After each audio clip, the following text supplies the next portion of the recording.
Hi friends, welcome to VIP வஸ்னீட் channel. இன்றைக்கி என்ன பார்க்க போகிறோன்னா, கோதுமை மாவில் வடை எப்படி போடலான்னு தான் பார்க்க போகிறோம். எல்லார் வீட்லேயுமே கோதுமை மாவு கண்டிப்பாக இருக்கும். அப்போ உடனே இந்த வடையை செய்ய ஸ்டார்ட் பண்ணுவீங்க. இது செய்ய பார்த்திங்கன்னா ரொம்ப ஈஸி, சாஃப்டாகவும் இருக்கும், சூப்பராகவும் இருக்கும்.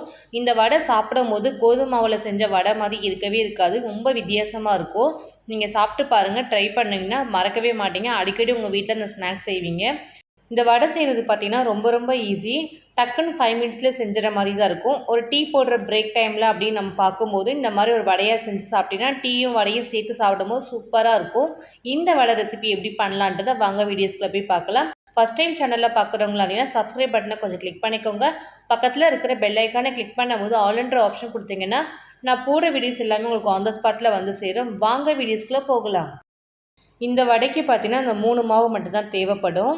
ஃபஸ்ட்டு வந்து 1 கப் அளவுக்கு கோதுமை மாவு எடுத்துக்கலாம். அதில் பாதி வந்து கடலை மாவு எடுத்துக்கலாம். அதுக்கு பாதி நம்ம வந்து அரிசி மாவு எடுத்துக்கலாம். ஸோ இது எல்லாமே பார்த்திங்கன்னா அதே ஒரே அளவுக்கு ரேஷியோவாக எடுத்துக்கோங்க. அப்போ தான் கரெக்டாக இருக்கும். இந்த அளவில் கரெக்டாக நீங்கள் வடை போட்டிங்கன்னா தான் உங்களுக்கு பர்ஃபெக்டாக வடை வரும். இதில் வந்து கொஞ்சம் கடலை மாவு அதிகமாக போட்டிங்கனாலும் நமக்கு அந்த சாஃப்ட்னஸ் இருக்காது. அதேமாதிரி அரிசி மாவு ரொம்ப போட்டிங்கனாலும் நமக்கு அந்த மொறுன்னு அதிகமாகவும் ஆகிடும். ஸோ அதனால் பார்த்து அந்த மாதிரி மெஷர்மெண்ட்டோடு நான் சொன்ன அளவுகளோடு போடுங்க, கரெக்டாக வரும். ஃபஸ்ட் நம்ம வந்து 1 கப்பு எடுத்து வச்சுருக்க கோதுமை மாவு சேர்த்துக்கலாம். அதில் பாதி அளவு கடலை மாவு சேர்த்துக்கலாம். அதுக்கு கீழே கால்வாசி பார்த்திங்கன்னா அரிசி மாவு சேர்த்துக்கலாம். அரிசி மாவு 2 ஸ்பூன் அந்த மாதிரி சேர்த்துக்கோங்க, போதும். தேவையான அளவு உப்பு சேர்த்துக்கலாம்.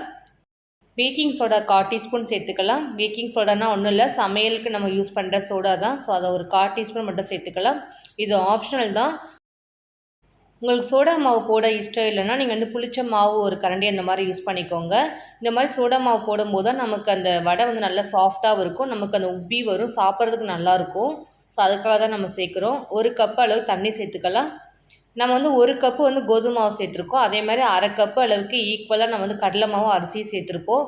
அதனால் 1.5 கப்பு மட்டும் யூஸ் பண்ணிக்கலாம், தண்ணி கரெக்டாக இருக்கும். ஃபஸ்ட்டு 1 கப்பு சேர்த்துருக்கோம். நெக்ஸ்ட்டு பாதி அளவு தண்ணி சேர்த்துட்டு இந்த மாதிரி ஹேண்ட் விஸ்கால் ஃபுல்லாக மிக்ஸ் பண்ணிக்கலாம். சப்போஸ் நீங்கள் இப்போ தான் ஃபஸ்ட் டைம் பண்ண போகிறீங்கன்னா இந்த வடைக்கு வந்து தண்ணி வந்து பார்த்து ஊற்றிக்கோங்க. ஃபஸ்ட்டு 1 கப்பு ஊற்றிட்டு அதுக்கப்புறம் உங்களுக்கு வந்து மாவுக்கு ஏற்ற மாதிரி ஒரு 1/2 கப்பு ஊற்றிக்கோங்க, கரெக்டாக இருக்கும். கையால் மிக்ஸ் பண்ணுறதை விட ஃபஸ்ட்டு வந்து இந்த மாதிரி ஹேண்ட் விஸ்கை வச்சு நல்லா மிக்ஸ் பண்ணிக்கலாம். அப்போ தான் நமக்கு ஈக்குவலாக நல்லா மிக்ஸ் ஆகும். நெக்ஸ்ட் நம்ம வந்து கையை வச்சு மாவு ஃபுல்லாக நல்லா மிக்ஸ் பண்ணிக்கலாம். பாருங்கள் மாவு எந்த அளவு கெட்டியாக இருக்குன்னு, இந்த அளவு கெட்டியாக இருக்கணும். அப்போ தான் நமக்கு கரெக்டாக இருக்கும் வடை போடுறதுக்கு. இந்த மாவில் வந்து நம்ம இப்போ ஒவ்வொரு பொருளாக நம்ம ஆட் பண்ண போகிறோம். வடைக்கு நம்ம என்னென்ன பொருள் போடுவோமோ அதே மாதிரி தான் இதுக்கும் நம்ம செய்ய போகிறோம். ஒரு 4-5 பச்சை மிளகாய் பொடிசாக நறுக்கி எடுத்துருக்கேன், அதை சேர்த்துக்கலாம். நான் வந்து குண்டு மிளகாய் எடுத்துருக்கிறதுனால 4-5 சேர்த்துருக்கேன். நீங்கள் நீட்டு மிளகாய் எடுத்திங்கன்னா 2 மிளகாய் மட்டும் சேர்த்துக்கோங்க, கரெக்டாக இருக்கும். ஒரு 1/2 டீஸ்பூன் ஜீரகம் சேர்த்துக்கலாம். அதே அளவுக்கு 1/2 டீஸ்பூன் பெருங்காயத்தூள் சேர்த்துக்கலாம். கண்டிப்பாக பெருங்காயம் போடுங்க, அப்போ தான் நமக்கு அந்த ஆயிலில் பொரிச்சு எடுக்கும் போது அந்த டேஸ்ட் நல்லாயிருக்கும். அதே மாதிரி வாயு ப்ராப்ளம் ஆயிலில் இருக்கிறதுனால நமக்கு அந்த பிரச்சனை எதுவுமே இருக்காது. ஒரு கொத்து கருவேப்பிலை எடுத்து பொடிசாக நறுக்கி சேர்த்துக்கலாம். கொத்தமல்லி இலையும் அதே மாதிரி பொடிசாக நறுக்கி சேர்த்துக்கலாம்.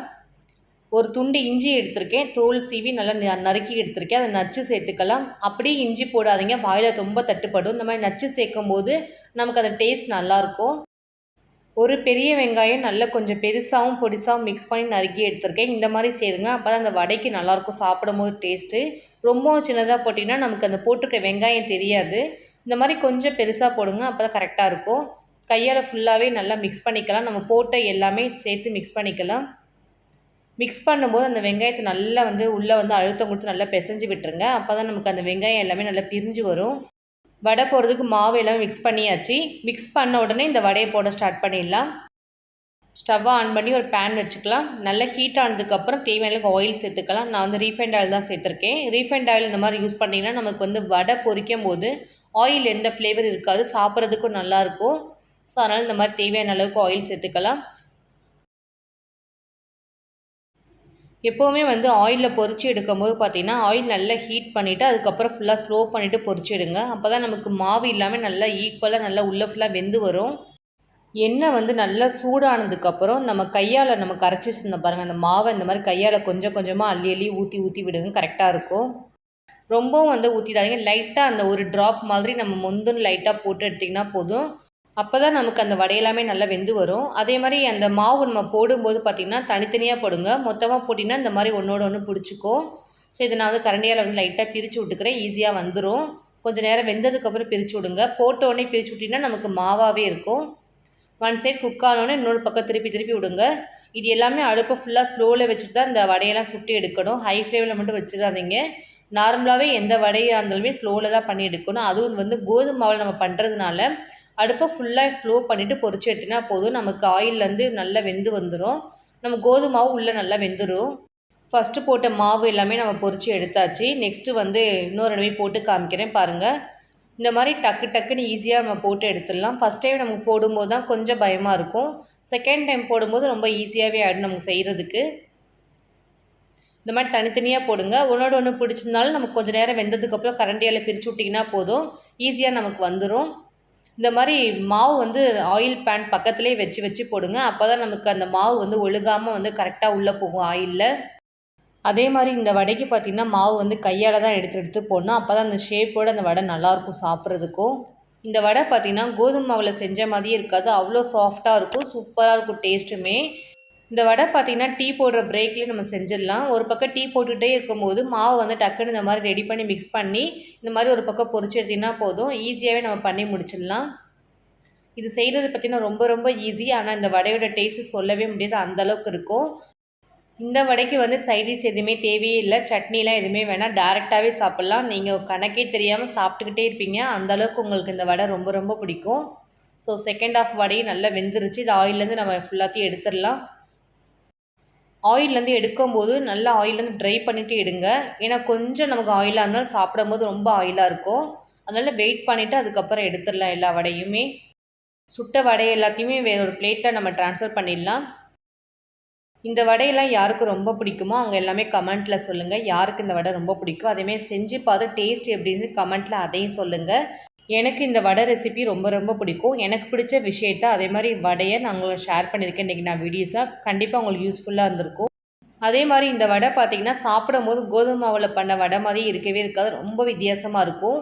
பஞ்சு மாதிரி அவ்வளோ சாஃப்டாக இருக்கும் இந்த வடை பார்த்திங்கன்னா. மேலாப்பில் அந்த கருவேப்பிலை அப்படியே நம்ம பொரிச்சு விட்டு அப்படி போட்டு விட்டுட்டு அப்படியே வடையை பிச்சு காமிக்கிறேன் பாருங்கள் எந்த அளவுக்கு சாஃப்டாக இருக்குதுன்னு.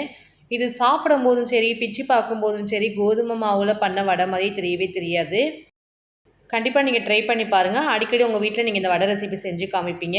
கண்டிப்பாக ட்ரை பண்ணி பார்த்துட்டு டேஸ்ட் எப்படின்னு மறக்காமல் கமெண்ட்டில் சொல்லுங்கள். ஒரு கப்பு கோதுமை மாவு தான் நான் எடுத்தேன். ஆனால் கிட்டத்தட்ட எனக்கு எவ்வளோ வடை வந்திருக்கு பாருங்கள். கண்டிப்பாக ஒரு 4-5 பேர்கிட்ட இந்த வடையை சாப்பிட்லாம், அவ்வளோ குவான்டிட்டி வரும். இன்றைக்கி என்னோடய ஸ்டைலில் உங்களுக்கு நான் கோதுமை மாவில் எப்படி சாஃப்டாக வடை போடலாம் நான் செஞ்சு காமிச்சிருக்கேன். உங்களுக்கு யூஸ்ஃபுல்லாக இருந்திருக்கும். என்னோடய வீடியோஸ் உங்களுக்கு ரொம்ப ரொம்ப பிடிச்சிருந்துருக்குன்னு நினைக்கிறேன். என்னோடய வீடியோஸ் உங்களுக்கு பிடிச்சிருந்துச்சுன்னா லைக் பண்ணுங்கள், ஷேர் பண்ணுங்கள், கமெண்ட் பண்ணுங்கள், சப்ஸ்கிரைப் பண்ணுங்கள். பக்கத்தில் இருக்கிற பெல் ஐக்கானை கிளிக் பண்ணிவிடுங்க. Thank you friends.